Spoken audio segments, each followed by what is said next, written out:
The name Minister of Menstruation came through a friend who really loved the work that I was doing. So he was like, you do so much work that you should be dubbed as the Minister of Menstruation.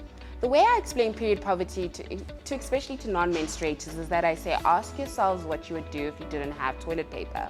And period poverty goes beyond just not having the access to these sanitary products. It's also about, access to the infrastructure that we use when we are menstruating. So are we able to manage our period in a dignified manner without having it to be an obstacle?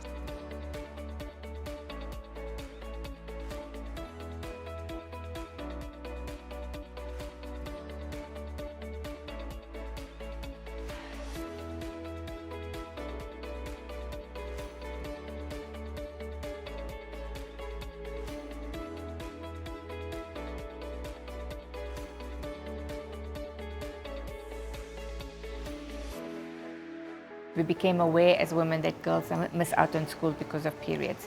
When I did my research, it was about thinking about how am I going to change the minds of our elders when it comes to something like inserting something into the vaginal canal, because we all know that we come from different cultures, and most of the cultures are if you insert anything into the vagina, then you break your virginity. So I was very aware that I was going to come across those kind of challenges. We go to visit impoverished communities where the women know their challenges when it comes to menstruation. They know the fact that yes, they can't afford it, it's expensive.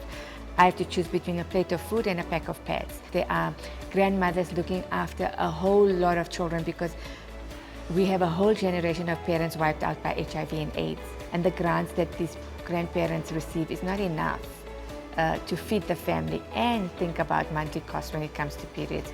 So through education and talking about it and saying to them, virginity means having sex, and managing a period using a tampon or a menstrual cup has nothing to do with sex. It's got to do with managing your period. So it's all about just having the conversation.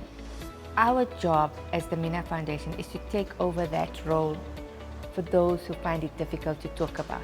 So at least we know we're leaving the children with information that's valuable and true and correct. Oftentimes people just hear things and then they go about thinking that it's true when actually it isn't, and this is where most of our period myths and taboos come from. It's like hearing fake news around our periods. But those taboos didn't come from any religion. It comes from man-made taboos.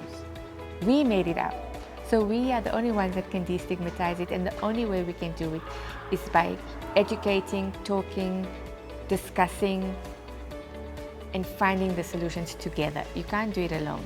I hope people understand the significant impact that period poverty, period taboos, and stigma has on a menstruator when they don't have the necessary means in managing their period, but also don't have the access to the information.